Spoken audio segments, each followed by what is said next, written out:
Thanks for joining us on another busy show of all things people, power, and politics. This, my friends, is The Pulse.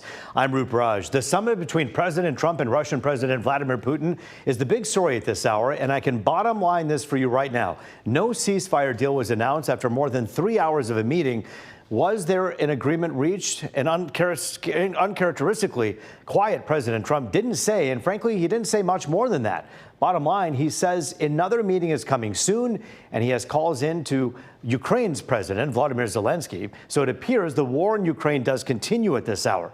More on that in just a moment. We're also getting analysis from two very unique perspectives. Former U.S. Ambassador to Ukraine, Bridget Brink, as well as a Ukrainian-American. They're going to weigh in with their thoughts on the talks. We're also taking a closer look at this hour at a warning by 4 youth organizations. They issued a warning to the Detroit News saying their funding is at risk. 2 of them, Alternatives for Girls and the Girl Scouts of Southeast Michigan, are in Studio C talking about what needs to be done and how you can help. All of that is coming up in just a few moments here. But right now, we want to run through some of the other big stories we're following right now, starting with the federal takeover of Washington's police department. An about face by the Trump administration, who agreed to leave the district's police chief in place. It comes as Attorney General Pam Bondi directed the department to cooperate with federal immigration enforcement regardless of city law. Officials sued to block the takeover after Bondi named the head of the DEA as emergency commissioner. The mayor's office hasn't commented on the Justice Department's new order. Staying in court, where a federal court judge has ordered the Department of Health and Human Services to stop giving Medicaid enrollees personal information to deportation officials. 20 states filed a lawsuit to stop this from happening. The data turnover started back in June and immediately prompted privacy concerns. It's part of a broader effort to provide Homeland Security with more data on migrants. And Texas Republicans started a special session trying to approve new congressional maps backed by President Donald Trump. You see, they're trying to add more Republican seats in Congress. The first session ended after Democrats left the state, making it so there weren't enough lawmakers for a session. California Democrats say they'll redraw their maps in retaliation. Texas Democrats say they'll come back once more formal steps are taken by the folks out in California. Now to the big story we're following at this hour, the Alaska summit between President Trump and Russian President Vladimir Putin. Both sides said the meeting went well, but here's the thing. It ended with a lot more questions than answers. They spoke to the press after the meeting, but didn't take any questions from reporters. And the part that's even more glaring, neither side shared details about what might have been said about Ukraine's future. You'll remember Ukraine was left out of the talks. We do know President Trump said Ukrainian President Vladimir Zelensky could come to Alaska for a 3-way meeting, but Putin hasn't agreed to that. The Russian president spoke first, saying he and Trump reached an understanding and thanked him for the meeting. Take a listen. I agree with President Trump, as he has said today, that naturally the security of Ukraine should be ensured as well. Naturally, we are prepared to work on that.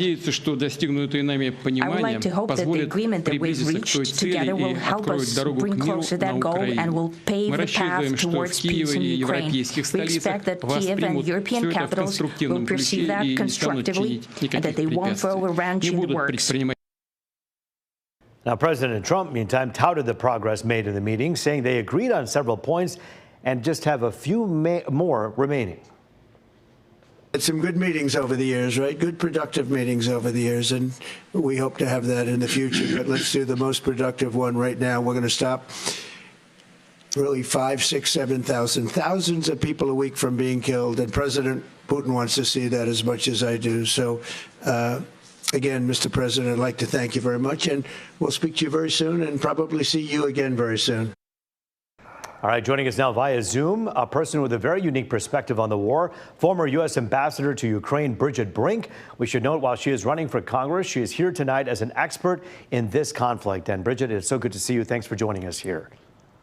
Rup, thanks so much for having me. I do have to ask you, just hearing that soundbite of President Trump saying that he wants to see the killing end, and he said something along the lines of, that's something that President Putin also wants. When you read into that interchange right there, do you think there's a chance that they're talking about peace in a consequential way at today's meeting? I think there's no sign that Putin is looking for peace. And in fact, I think today we'll need to see what details come out. But it appears to be a big win for Putin. It appears that Putin made no concessions whatsoever, and yet he was able to end his isolation on the world stage. There's no ceasefire announced, no peace deal announced, and no indication that more pressure will be put on Putin. So I just think we can't forget that this is the man who started the biggest war in Europe since World War II, and 10,000 civilians have already been killed, 150,000 war crimes and atrocities, millions of people displaced, and billions of dollars of damage. I lived through this for 3 years of the war, and I can say it doesn't appear that this meeting produced anything at all. But, Madam Ambassador, I do have one question, though. When you look at what this sets up, we know what the consequences are for Putin if things don't go President Trump's way. The person who has the keys to the economy right now in terms of doing some major damage to Russia is President Trump. Massive sanctions could move the meter, wouldn't you say? Well, yes, I agree with you on that. This is exactly why I resigned and spoke out, because I agree that the way to deal with Putin is through strength and to show strength. And the way to do that would be, number one, increase sanctions exponentially, basically cut off the war funding that Putin is relying on to carry out this terrible, awful war. If President Trump does that, Ms. Brink, if President Trump, excuse me, if he ends up doing that, would you then be in agreement with this president that he's going at it the right way? I think that's one important piece. A second important piece is to get at the $300 billion in Russian sovereign assets that sit in Europe and to use that to buy weapons, U.S. weapons, potentially other weapons, to help Ukraine defend itself. And the third piece is to work with partners and allies to have some kind of security for Ukraine. And I think with those three things, yes, we would be pursuing an approach that is an approach that would help end the war quickly. I thought it was interesting to note that President Zelensky has been quoted over and over again as saying that any conversation that happens in a room with those two without my agreement is moot. Your thoughts? I mean, we always have operated by the idea of nothing about Ukraine without Ukraine. And I do think it's Ukrainians alone that can make decisions on their own future. This is something very important to us and to our sovereign democratic countries. So I agree that it wouldn't be smart to be in a position of trying to negotiate without having Ukraine in the room. You've been in the room where so much has happened, perhaps not this room today, but so many other rooms where these types of conversations happen. Give us some insight. When you listen to the conversation in that news conference, it's not just about what was said, but what wasn't said. In that silence and in between those lines, is there a conversation that simply isn't ready to be talked about, that in that there's hope?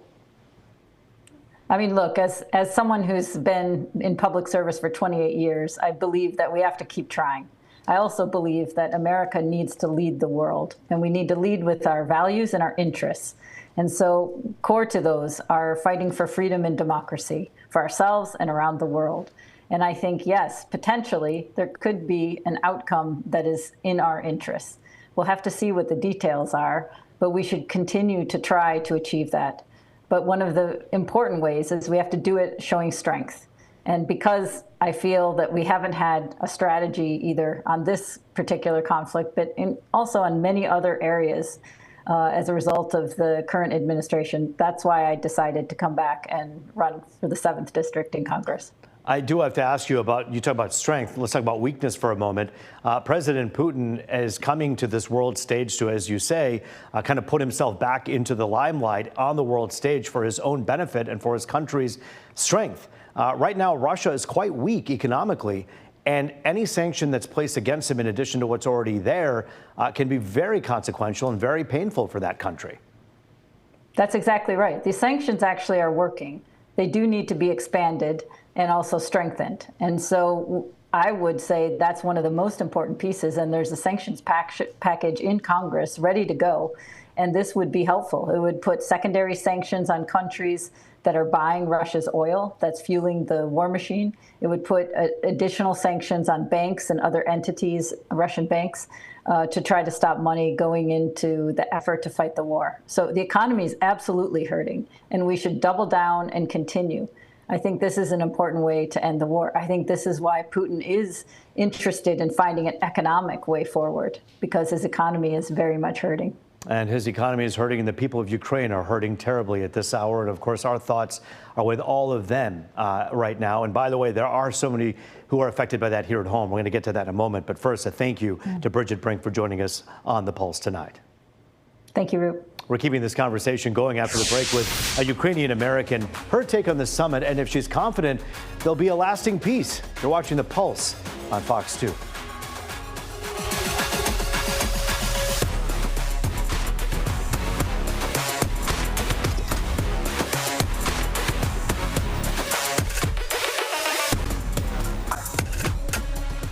Back now on The Pulse, looking at all things people, power, and politics, keeping the conversation going about the summit between President Trump and Russian President Vladimir Putin and the greater conflict between the two countries. Alena Danuk, she's a Ukrainian-American, and we thank you so much for being here on The Pulse tonight. Thank you. First of all, so many people are hurting for the people of your native country. How are your family members, your friends doing out in Ukraine? You've been here in this country for more than 2 decades, but obviously you have some great relations over there that you care about deeply. They are very worried what happens, and they are very tired from sirens, from all what happens right now in Ukraine, all bombing and constant knowing what situations are going here. They would like to be protected. They would like to know where we are going and how we could support them. But right now they don't see too much support. When you hear about a meeting with President Trump and Vladimir Putin, does that give the folks back home hope? And does that give you hope? Or do you just look at this as a photo op for Putin? That gave them big wondering what would be next, what would wait them in the next couple months, year. Because they don't believe in Putin, and they know that something what's going on right now, it's probably just photo op, as you mentioned, or maybe something more underground, what we don't understand yet, but it looks like Ukraine is getting bargained. You're saying it's being bargained? Yes, bargained. And so it's used as a bargaining chip in all of this, giving power to Putin to be able to show up on the world stage. But we know that President Trump has a weapon, and the weapon is really extending the sanctions that are currently in place in Russia. That would hurt Russia terribly. Do you believe that that is the next step if Putin doesn't agree to a ceasefire? Today it was very warm welcoming, and as you can see, it was red carpet. It was USSR sign on a T-shirt, so that's very worrisome where those discussions will be going. The mood of the meeting you felt was disturbing? It was quite disturbing. It was kind of like an old Soviet Union, United States time, old times. But as for right now, it's worrisome for Ukraine. And we are also thinking, like Ukrainians are right now, they don't believe Putin. They don't know what is going on as a chip, as it's because we have to defend. They have to defend their own country. Right now, it's not a piece of furniture. It's not a real estate. It's a country with people that are suffering, right? And that's the thing, the human cost that so many people. What is it about the human cost, about the suffering, that you think isn't being covered on the news or in the print journalism as well? The Ukraine getting bombed every single day. And as you know, for every weapon coming to Ukraine, it's 6 minutes to the west part. So people have 4 or 5 minutes to grab their kids in the night. Usually all these raids coming in the night, and you have around 200, 300 drones coming to Ukrainian land and with different directions. So kids and people are tired. You couldn't sleep, and morning you have to go for work. If any cities are bombed or important objects are bombed, of course Ukraine is getting destroyed, and fall is coming too. So they don't know what to expect right now, but they know if they will not defending their country, Ukraine will vanish from a map. And right now, obviously, this is all about land, and people who don't understand what this conflict is about, the bottom line is President Putin in Russia wants to take Ukraine as Russia, and Vladimir Zelensky is fighting. Do you think Putin's shocked and surprised at the strength that Zelensky and the Ukrainian military have shown? That's why he wants him dismiss Zelensky as a president. Yes, that's probably why he is trying to create all these campaigns that President Zelensky is a legitimate president, and he is not going to talk or include him to the peace talks about Ukraine. But I think those talks shouldn't be going without Ukraine, because those people are on the front lines. They are putting their lives to defend their own country, and it has to be in the future. Somehow we will see how things will go further, but I think it should be Ukraine and EU included in those discussions. So this first one perhaps is warming things up, and then you're hoping for a second meeting that would be better. But you just heard President Putin today joke with President Trump saying, hey, if we have a second meeting, you should come to Moscow. Clearly, he's not serious about meeting with Zelensky, because it would be impossible for Zelensky to be in Moscow. He never was serious with meeting with Zelensky. He thinks that Ukraine is not a country. He's supposed to have a possession of this country, and he creates all the situations what we see right now. But it's very worrisome. So what does President Trump, in your mind, have to do next in order to make sure that Zelensky and Ukraine see their sovereignty? I think the first, what he has to do is responsibility and acknowledging war crimes. So you couldn't ease sanctions and offer easing sanctions before Russia will responding for war crimes. And you have to returning stolen kids, returning land and land for Ukraine, and restore the borders, because those swapping lands, what that mean? They should just restore lands or just give land back to Ukraine, so that we could talk about peace, yes? So everyone with concessions. Putin has to figure out whether or not it's worth trying to grab this land at the cost of really his own economic strength, and if he can afford to do that. And so there's a lot of bargaining chips, as you say. Ukraine shouldn't be one of them. The people of Ukraine deserve better than that. And of course, we're thinking of you and your family here tonight. We thank you for your time. Thank you so much. Alena, for joining us here for that very excellent perspective. We're turning our attention to several Detroit nonprofits. They help children, and their funding is at risk. Their message and how you can help. You're watching The Pulse here on Fox 2.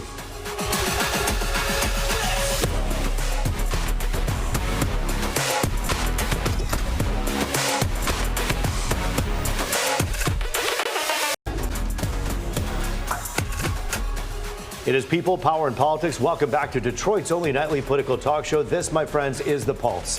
Joining us now to talk about the funding that's at risk for programs helping kids, Tanya Adair with Alternatives for Girls and Monica Woodson with Girl Scouts of Southeast Michigan. And it is so good to see you both. Thanks for joining us. Thank you for having us. And we thank you, by the way, for the work that both of you do. We were talking in our meeting in the newsroom, and we mentioned this issue of funding cuts that are coming to your organizations. And right away, everyone had a story about how these organizations help young people in our area. And I just think it's important to illustrate for folks, to take the politics out of this for a moment. You're talking about funding cuts that affect our kids. I want to begin with you. Talk a little bit about what your organization does today to help so many kids on the other side of that camera. Absolutely. Alternatives for Girls is a staple in the community and has been for nearly 4 decades. We provide a shelter, but we provide so much more than a shelter for young women experiencing homelessness and exploitation. We empower them to provide a future for themselves and their families. We give them the tools they need to succeed and become productive citizens in society and for our economy. And then you hear what happens, of course, in your organization. It's very much kind of a similar story with some niche needs that are met. Talk about your organization. So for 117 years, Girl Scouts has built young women, and I say built purposely, young women who are courageous, who have strong character, and who make the world a better place. And they are confident in the work that they do. And we always tell people, you know, it's not, yes, people know us at cookie time, they know us at other points of the year, but they also don't realize that Girl Scouts are leaning into STEAM. We're leaning into financial literacy. We are building the leaders of tomorrow, and we are very proud of that. And you are also, as you are proud, looking at a perilous time as well. Talk about the cuts that are impending here and how you're finding out about that. We all know about the budget bill. We all know about cuts.